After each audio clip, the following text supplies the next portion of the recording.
Les États-Unis et l'Iran vont-ils entrer en guerre? Y a-t-il un risque d'affrontement direct? Avec nous pour en parler, Bertrand Badi, bonsoir. Bonsoir. Bienvenue à vous. Vous êtes spécialiste des États-Unis et des relations internationales. Avec nous également l'un des observateurs les plus avisés de l'Iran, Thierry Coville. Merci d'être avec nous et bienvenue. Vous êtes chercheur à l'IRIST, l'Institut des relations internationales et stratégiques. Et puis notre éditorialiste Slimane Zeguidour, qui est également avec nous. Merci d'être là, Slimane.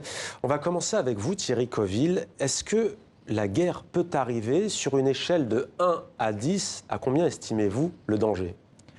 Je veux bien répondre, mais si vous voulez, je pense qu'il faut bien comprendre déjà ce qui se passe en Iran. Donc, il faut écouter ce que disent les dirigeants iraniens. Khamenei a déclaré plusieurs fois ils ne veulent pas la guerre avec les États-Unis. Et ils savent très bien, ils sont tout à fait rationnels, qu'ils n'ont aucune chance s'il y a un conflit ouvert avec les États-Unis. Ce sera catastrophique pour eux. Par contre, je pense qu'il y a une surprise et un choc, même émotionnel, face suite à la mort de Soleimani. Donc, il y a tout de suite la réponse, c'est il faut se venger. Et je pense qu'ils sont en train de réfléchir à ça. Ces deux options. Un, il faut qu'ils se vengent. Je pense qu'il en va de la crédibilité même de la République islamique d'Iran, parce que Soleimani, je crois que c'est la première fois qu'un haut dirigeant de la République islamique d'Iran est sciemment, on va dire, explicitement assassiné par leur grand ennemi, les États-Unis. Mais au-delà de la question du nucléaire, quelle marge de manœuvre peut avoir le régime iranien? Alors, je pense que par contre, si vous voulez, par contre, ce qui est très clair, je les deux conséquences immédiates, je pense que c'est important, c'est fini, il n'y aura pas de négociation avec les États-Unis, on y pensait, il y avait ces efforts de médiation de Macron. Sous Donald Trump, en tout cas. Sous Donald Trump, et je me disais même, connaissant les Iraniens, mais imaginons que Donald Trump se dit, bon, je suis réélu, puis ensuite ce sera plus facile. Connaissant les Iraniens, là, ça va être compliqué. Je vois mal Khamenei accepter de discuter avec Donald Trump. Deuxième élément, il faut s'attendre à un Iran plus dur. Donc il y a une discussion en Iran sur les modérés disent attention, il ne faut pas tomber dans la guerre, c'est un piège. Les durs disent non, il faut répondre militairement. Donc, mais par contre, on peut s'attendre. D'ailleurs, ils ont dit, c'était intéressant, ils l'ont fait exprès. Ils ont dit on avait prévu une réponse, ça va une nouvelle sortie de l'accord sur le nucléaire, mais suite à l'assassinat de Soleimani, on a changé notre stratégie. Donc, ce qui veut bien dire que l'Iran veut montrer que maintenant, ils ont augmenté le degré de leur fermeté dans tous les domaines. Bertrand Badi, quand on écoute Thierry Coville, on se dit qu'il y a un côté paradoxal. L'Iran n'ira pas à un affrontement direct parce que militairement, elle n'a pas la même force que les États-Unis. Mais dans le même temps, Donald Trump dit qu'il ne veut pas de changement de régime en Iran. À quoi jouent les deux pays ? Alors, côté iranien, moi je suis d'accord avec ce qui vient d'être dit par Thierry Coville. Je crois qu'effectivement, stratégiquement, l'Iran n'a aucun intérêt à donner un coup de pied dans la fourmilière moyen-orientale.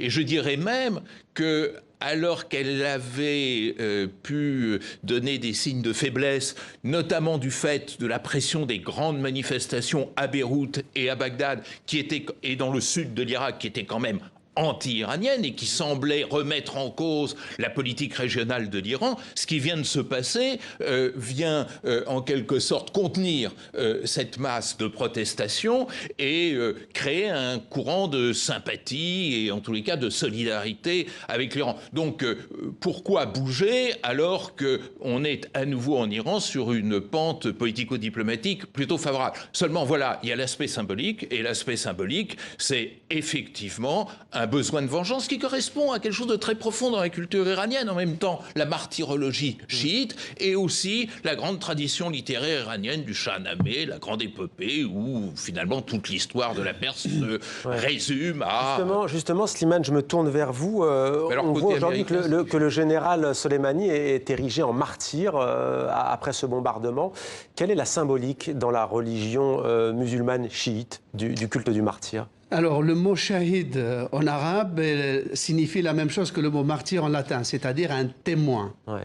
Et donc, dans la doctrine chiite, le point de départ, c'est l'assassinat de Hussein, le petit-fils de Mahomet, par le sultan de Damas. Et cette mort... Il a été supplicié, sa tête a été coupée, envoyée à Damas. Les chiites ont élaboré toute une martyrologie autour de ce supplice. Ils en ont fait une passion presque à l'égal de la passion du Christ. Il y a même des pièces de théâtre où on rejoue la scène chaque année. Donc il y a cette tradition du martyr qui est développée chez les chiites.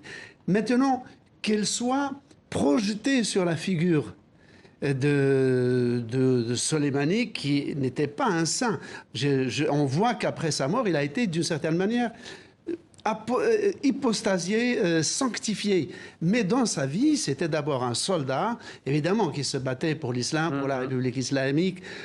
Et dans l'imagerie populaire, pour revenir au martyr chez les chiites, dans l'imagerie populaire iranienne, quand on va en Iran, il y a plein d'images pieuses où on voit Hussein supplicié et sa mère Fatima en véritable madone éplorée, exactement comme par exemple la Madone de Michel-Ange tenant le Christ supplicié et mort dans ses bras. Thierry Coville, à qui la faute? Qui est responsable de la situation d'aujourd'hui? On sait que ces deux pays ne s'aiment pas, disons-le, depuis la révolution islamique de 1979. Est-ce que c'est le retrait américain de manière unilatérale qui a mis le feu aux poudres? Est-ce que c'est l'attaque de l'ambassade américaine? Est-ce que ce sont ces 25 miliciens chiites tués en Irak par les États-Unis? Pour y voir clair, qui est responsable de cela? Je ne veux pas répéter ce qu'a dit le guide Ali Khamenei, mais l'antagonisme Iran-États-Unis ne date pas de 1979, il date de 1953. Le coup d'État mené par... Non, mais je veux dire, c'est quand même l'histoire, c'est ça. Cet antagonisme, il vient de là. Avant, les Iraniens et les dirigeants iraniens avaient une bonne opinion des États-Unis. Suite à ce coup d'État, donc qui a bouté Mossadegh hors du pouvoir et mis en place une dictature quand même qu'ils ont supportée pendant le Shah d'Iran pendant des dizaines d'années, une sorte d'explosion de face à la domination américaine, c'est la révolution. Mais je pense que la situation actuelle, moi je suis pas là pour donner des bons et de mauvais points. On voit la dynamique dans laquelle a engagé les États-Unis, l'Iran et quelque part, malheureusement, les Européens et le Moyen-Orient, Donald Trump en sortant de l'accord en mai 2018. Pourquoi il est sorti de cet accord? Enfin, l'Iran le respectait, les durs avaient validé cet accord. Les Iraniens, moi je suis allé plusieurs fois en Iran, ils disaient, bon, l'affaire du nucléaire, quelque part, tout le monde a gagné, c'est derrière nous, on passe à autre chose. Je veux dire, il a remis les deux pays sur une confrontation qui n'était pas nécessaire. Bertrand Badi, la presse américaine dit que Donald Trump a agi seul. Qu'est-ce qui a motivé cette décision ? Alors, d'abord, il faut voir qu'il y a une contradiction fondamentale dans la politique étrangère de Donald Trump. Et c'est cette contradiction qui amène un certain nombre de dérapages, dont celui-ci est particulièrement conséquent. Trump, c'est en même temps le désengagement, c'est-à-dire il faut maintenant penser à nos intérêts nationaux et cesser d'être le gendarme du monde, mais c'est aussi de dire « America great again », c'est-à-dire il faut montrer nos muscles, il faut montrer qu'on est les plus forts. Comment peut-on en même temps promouvoir une politique de désengagement et une politique étrangère de musculation? Qu'est-ce qu'il y a de commun? Qu'est-ce qui explique ces deux extrêmes qui se combinent dans le cerveau du président? C'est des attentes électorales, c'est-à-dire l'électorat américain, c'est ça. C'est-à-dire, on est les plus forts, on est quand même la grande nation élue, mais... il a tweeté un drapeau américain d'ailleurs après le bombardement. Voilà. Mais en même temps, nous n'avons pas à prendre en charge tous les malheurs du monde parce que ça nous coûte trop cher en termes économiques et financiers et en termes humains. Mais ce qu'on a du mal à comprendre, Bertrand Badi, expliquez-nous en quoi l'Iran menace les intérêts des États-Unis. On a vu tout à l'heure une carte, c'est plutôt l'Iran, de manière objective, qui pourrait se sentir menacé avec toutes ces bases autour. Jusqu'à preuve du contraire, il n'y a pas de base iranienne aux frontières des États-Unis. Pourquoi est-ce que ça fait partie du plan de remodelage du Moyen-Orient? Expliquez-nous pourquoi c'est la bête noire, et ça date depuis 1953, on a compris, mais aujourd'hui, pourquoi l'Iran menace à ce point les États-Unis? Parce que la politique étrangère américaine ne repose pas seulement sur une rationalisation de l'intérêt national. D'ailleurs, du côté européen, même si les choses se sont atténuées, il en allait de même, c'est-à-dire cette idée que l'on a une responsabilité mondiale. Au centre de toute cette aventure occidentale, d'une façon générale, américaine en particulier, il y a l'idée de responsabilité universelle, il y a l'idée que dans le monde tel qu'il est, ce que la littérature scientifique américaine appelle le benign leader, c'est-à-dire le leader bienveillant, est là pour veiller à la stabilité globale. Ce qui continue à être un paramètre essentiel. Quand George W. Bush parlait du Greater Middle East et du regime change dans le Greater Middle East, c'était exactement la même idée. Celle-ci n'est pas éteinte. Ce qui est intéressant, c'est que Barack Obama avait commencé à éteindre cette idée. Et si on est arrivé à l'accord du 14 juillet 2015, c'est parce que Barack Obama avait essayé de trouver un équilibre qui ne reposait pas sur cette ambiguïté, c'est-à-dire nous allons déterminer quelle est la bonne stabilité du monde.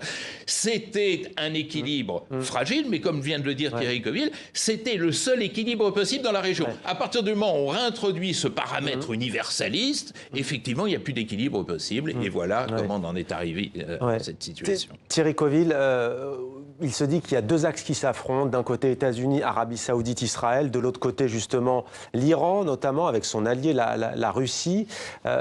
Est-ce que les États-Unis veulent mettre à mal et mettre à bas l'une des grandes puissances régionales, à savoir l'Iran, qui est rival de l'Arabie Saoudite? Bon, effectivement, tout le discours de Donald Trump est assez ambigu. D'ailleurs, je pense qu'un des paramètres, c'est qu'on ne comprend pas trop ce qu'il veut faire, parce que d'un côté, si vous voulez, il faut quand même rappeler tous ces va-et-vient. Il sort de l'accord, parce que c'est important. Il sort de l'accord, puis il dit « je veux renégocier un meilleur accord avec l'Iran ». Bon, c'est complètement en dehors du droit international, c'est l'utilisation de la force, mais on comprend la logique. Ouais. Puis ensuite, il dit non, mais je suis prêt à discuter avec les Iraniens quand ils veulent. Un peu comme il a fait avec la Corée du Nord. Voilà, fond, exactement. Ouais. Alors, même sans précondition. Puis maintenant, avec ça, bon, il n'y a plus de négociation possible. Donc, je pense qu'il y a chez Donald Trump, c'est assez, comment dire, c'est assez instinctif. Donc, il y a, je pense, fondamentalement, dans ses réactions vis-à-vis de l'Iran, je pense qu'il est quand même assez malin pour saisir l'air du temps. Ouais. Je pense qu'il a bien vu que le Parti républicain aux États-Unis n'est toujours pas prêt, comme ça vient d'être dit, à normaliser ses relations avec l'Iran, parce que pour les Américains, l'Iran, c'est l'affaire des otages de 1979. Ouais. Et il y a un compte à régler, et donc Donald Trump, à mon avis, joue là-dessus, cette haine un petit presque irrationnelle, comme vous l'avez très bien dit, de l'Iran.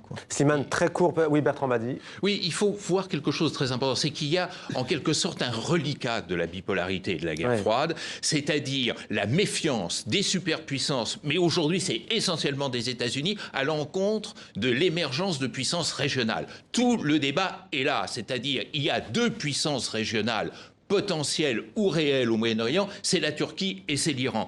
Et la diplomatie américaine consiste à contenir cela, parce que si on reconnaît les puissances régionales et si on leur concède un rôle, à ce moment-là, il n'y a plus de place pour les grandes puissances. Et là où Poutine a été beaucoup plus fin, c'est qu'il a très bien compris l'enjeu et il a choisi, lui, au contraire, de s'appuyer sur les deux puissances. C'est le triangle d'Astana, Turquie, Russie, Iran, qui lui permet effectivement d'être en meilleure position. Bertrand Badi, Thierry Coville et Slimane, merci beaucoup pour ces précisions donc sur ces tensions grandissantes entre les États-Unis et l'Iran.